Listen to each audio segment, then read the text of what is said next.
Living 365 TV, a show designed to bring you real experts, real tools for real people like you who are ready to stop waiting and start living 365.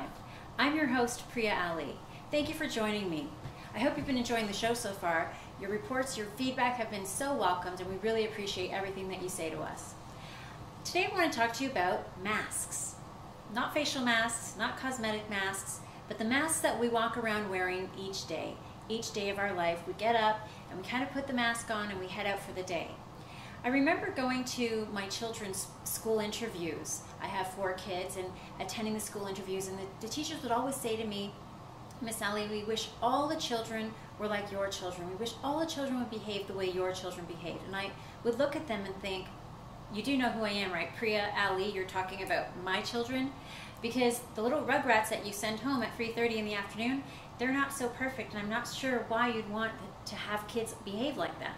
Now, don't get me wrong, my kids are great kids, but I was always perplexed as to what was going on. Not to say that my children, as I said, are not well behaved, but they weren't these perfect little people that the teachers were describing.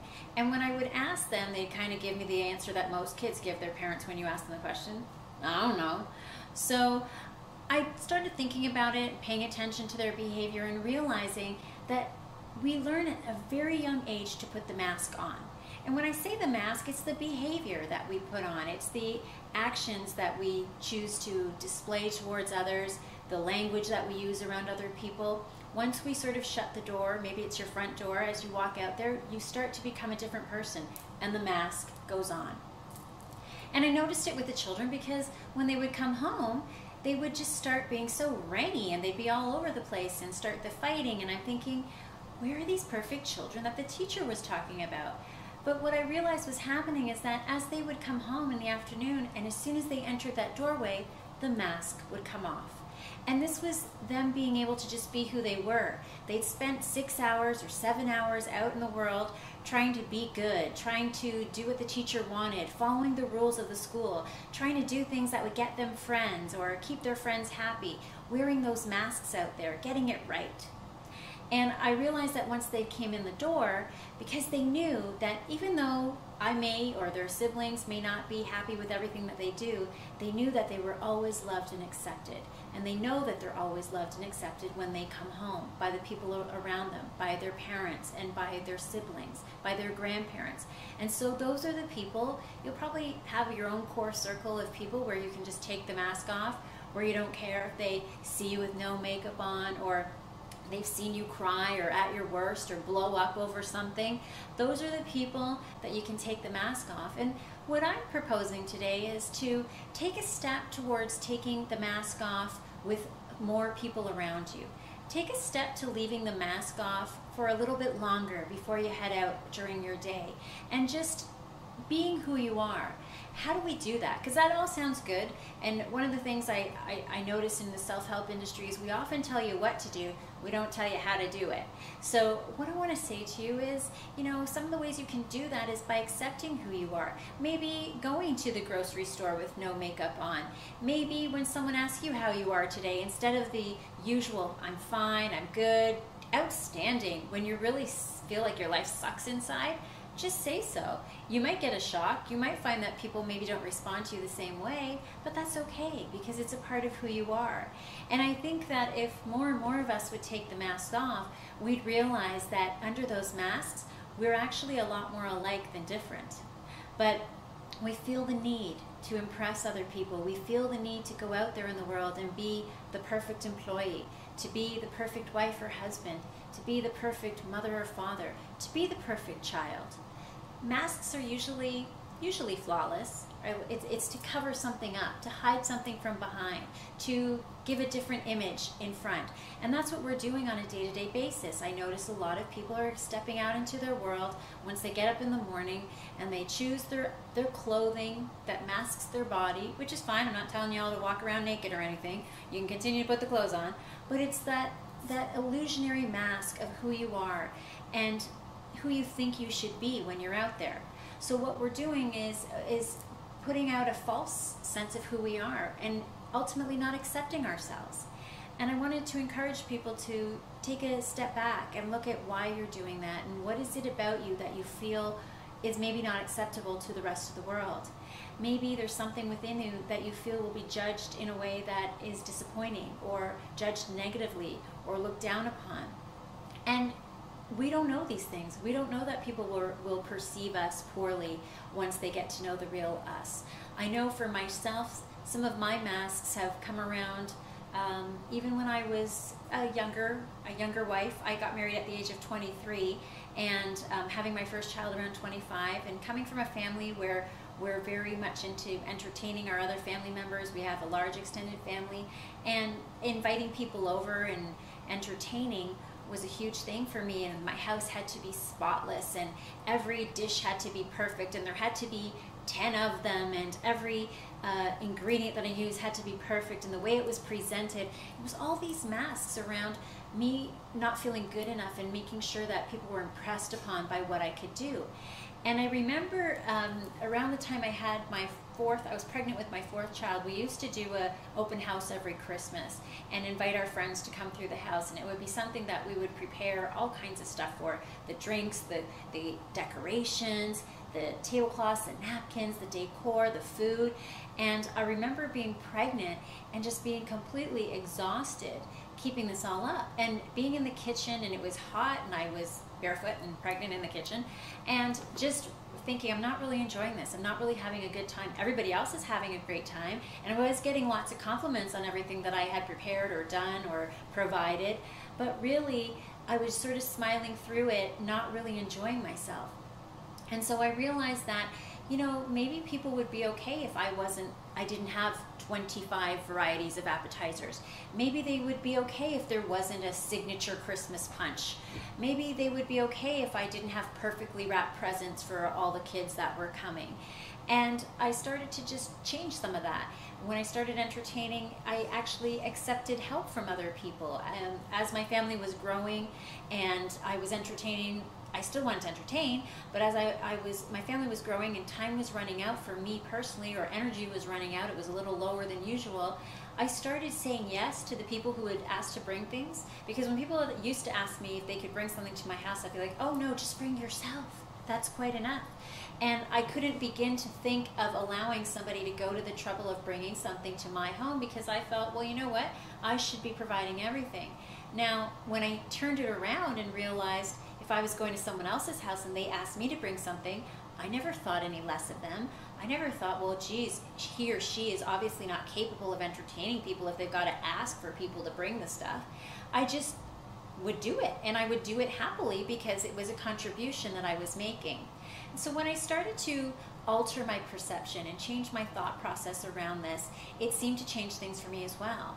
I know I would clean my house before the party, whereas now I kind of clean my house after the party, which makes a little more sense. You know, I would do the vacuuming before the party, and then that would be the morning vacuuming, and then just before we went, the party was about to go live, I would vacuum again. And now, you know, I keep my home clean, but I get it cleaned up after people leave, once the mess has been made, and let people know that, yeah, I actually do live in this house, and we have kids, and they do play with stuff, and their stuff gets left around, and that's okay. So just being able to take that mask off of not being the perfect maybe hostess, or completely flawless, not being the Martha Stewart or whoever it is that we look up to and think that, you know, that's how we should be. In turn, I also changed myself in my private practice of coaching, and really taking the mask off of who I should be. Because sometimes people think as a spiritual practitioner, as a life coach, you should have all your ducks in a row. You should be totally, you know, in the Zen moment, in the Zen zone all the time. And basically you should have a perfect life, which is far from true. And when I really started taking the mask off, it changed my practice. I'll give you an example. I did was GE, General Electric, does a event every year for women's empowerment, and they bring women in from different shelters around the GTA, and they'll have different speakers in. They collect donations of business clothes so that they can help women through workshops of career workshops, self-esteem building workshops, that types of things. And they're allowed to bring their children as well. So they have great activities for the kids. And then they put on these workshops, and then they have this sort of shopping closet where women can go in and get clothes that they may need for job interviews, etc. And I was invited to go in as a speaker teaching the law of attraction. So I went in really focusing more on the presentation, the PowerPoint, what it looked like, what I looked like. And now that I think about it, I was pregnant again. With 4 kids, my stories are going to involve a lot of times when I was pregnant. So yeah, I was pregnant with my 3rd, and I walked in, as I always do, with my blouse on and my fancy heels and my diva look. And I walked in there and gave the first presentation, and it just fell flat. Like they looked like they couldn't get out there fast enough. And I'm like, oh my God, this was my first presentation that I gave in this capacity. I totally failed. I was a total flop. Well, by the time the second presentation went around, I could see it was kind of going the same way. So I decided to kind of toss the booklet aside and just go into my heart and be who I am. And that day I shared with them the story of being physically abused, sexually abused, and having overcome that and having been able to survive it. And as I was speaking to them, I could feel the energy in the room completely shift. I could feel them engaged with me. I could feel them listening to me. I could feel them putting their eyes on me and relating. I could feel the emotion in the room because I dropped the mask and I let them know that this is what had happened to me, and they were able to feel as though we were very much the same now all of a sudden, because I was no longer this girl that walked in fancy clothes with fancy hair and fancy shoes. I was a woman that had been through something exactly the same way that they had. And not only had I been through something that they had been through, I had made it. I had made it past that moment. And at the end of that day, one right at the event and then later through email, 2 of those women approached me and came and said that they were going to commit suicide that day. And that as a result of the conversation, as a result of being in my presentation, they now had hope again. They were now able to see some value in their life and actually continue on and have a way to maybe give it another try and not go down that route today. And had I stayed in my space of my presentation, my clothing, the applause or whatever it was I maybe was looking for in the beginning, rather than focusing on coming from my heart and being who I am, I may not have touched those 2 lives. Those 2 lives may not even still be around today. But by dropping the mask, it allowed me to connect and engage with those women in a way that made a huge difference for them, I can tell you, but an even bigger difference in some ways for me. Because I realized that by being who I am, as I am, and sharing that, it allowed me to connect with people on a more authentic and a more genuine level.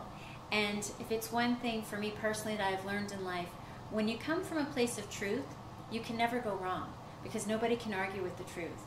Nobody can argue with who you really are once you accept who you really are. Do you have flaws? Do I have flaws? Of course we do.